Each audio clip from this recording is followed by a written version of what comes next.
it's Jenny again with another video, and today I'm going to be making a non-traditional holiday card. I think the theme of this card fits perfectly with this time of year, seeing as it fits right in between Halloween and Christmas, and I know a ton of people like myself that are huge fans of The Nightmare Before Christmas.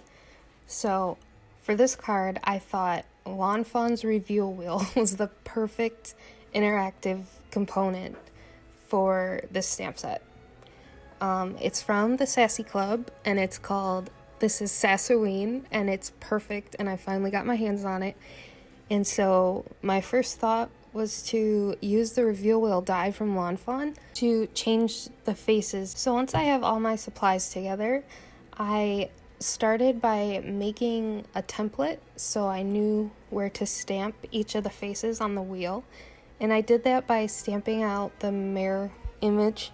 I also wiped away like the hat and underneath it, so I just had the head shape, and cutting it out with my scan and cut, and attaching that to a reveal wheel, just a blank one, and then tracing it out so I knew where to stamp it. Moved it around the wheel and just traced out the face shape 4 times. Then once I had that, I cut those out again and created a sturdier template in case I ever wanted to do this again out of a noodle box.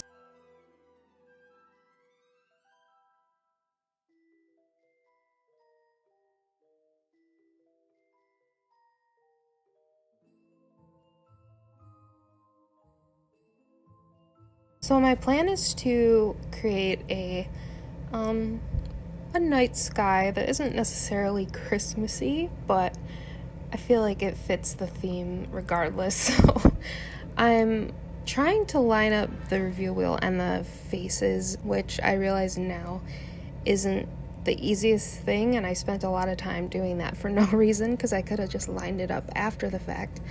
But here we are. So I'm just lining this up and placing down the mask for the character, and then I'm going to trace the main panel piece and then place the mask and start ink blending. So for the blending, I'm just going from lightest to darkest, starting at the bottom.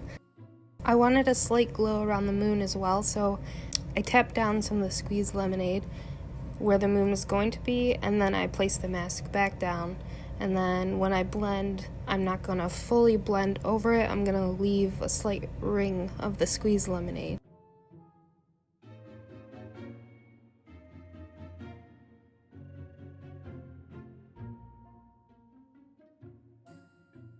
For the wheel with the faces on it, I plan on heat embossing it with some clear embossing powder and using some VersaFine Clear black ink. And I'm going to connect it to the template I made and then stamp out the faces, alternating them around the circle with 2 of each.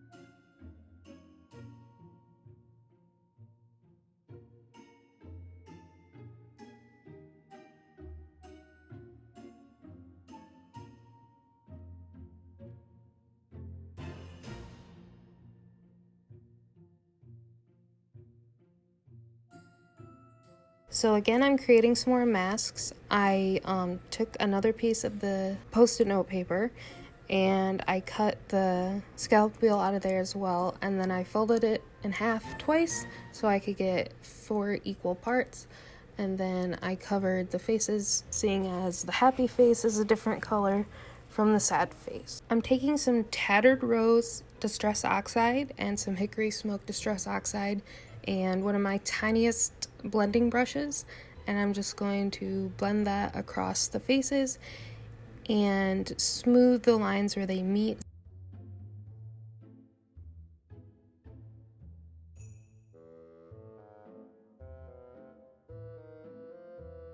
After the ink blending is done, I remove the masks and then I move on to the Copic coloring.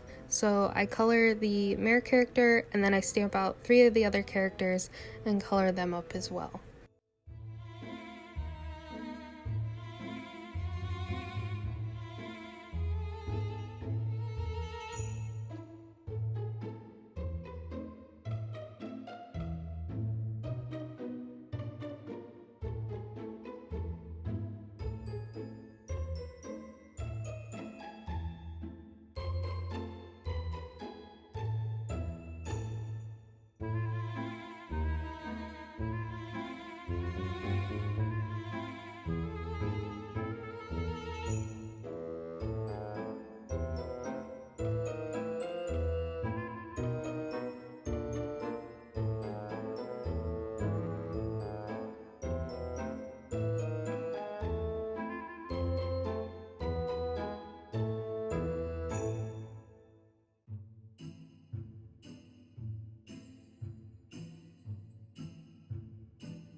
Now that the coloring's all done, I go back to the main panel with the ink blending, and I wanted to add a little more sparkle and shine without splattering snow or white all over it. So I decided on some Delicata gold pigment ink, and I just splattered that across the panel. So when I had stamped out the character onto the main front panel for this card, I didn't take into account that the metal on the die where you're supposed to fit the puzzle piece to cut out your window was not the top of the card, so I actually stamped the moon too low. So I ended up moving the die down and cutting it closer to the top, and then taking that top piece and putting that on the bottom so that the dimensions were still the same, but the moon was closer to the top. I also picked out this spooky fence from the Tim Holtz Halloween dies from a couple years ago and used a Lawn Fawn stitched hillside die to cut a slight curved piece for the ground. And then, using some other Distress Oxide in the color Carved Pumpkin, I added some reflection from the moon onto the fence pieces to give it a little glow.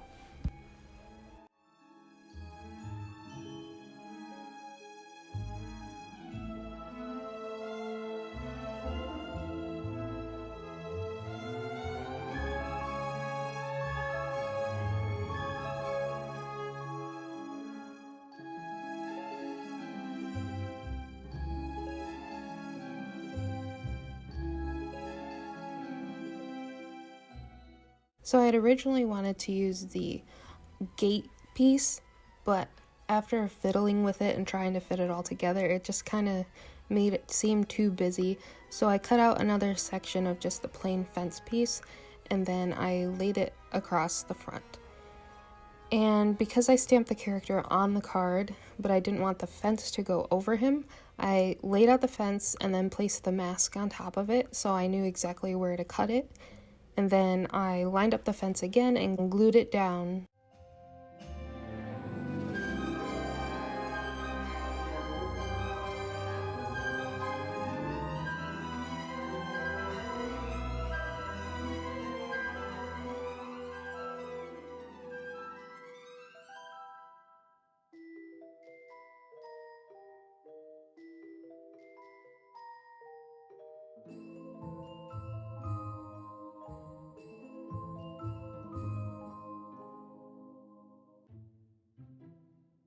So now comes in the Christmas element. So I took the Santa and his reindeer silhouette stamp from Lawn Fawn's Winter Skies, and I stamped that at the top. Again, I'm just going to use the black Versaclear ink, and I'm going to then use the clear embossing powder as well to add that to the card. It could either be Santa Claus or the Pumpkin King. You never know, but it works for Halloween and it works for Christmas. So after completing the front panel, I then just brought up a Lawn Fawn video showing you how to assemble the reveal wheel. And then I followed that to put it together because eyes need a refresher. And then that's it. So I think this is the perfect card for Christmas. Maybe it's just me, but send it to somebody who's also a huge fan of The Night Before Christmas. Or you can just confuse your grandma by sending her this card for Christmas. So I hope you give it a try. I think it was really fun and I think it turned out pretty cool. So thanks so much for stopping by, and any additional information can be found on my blog at Cutie Patootie Crafts. I hope you come back again to watch another crafty video from me, and have a great day.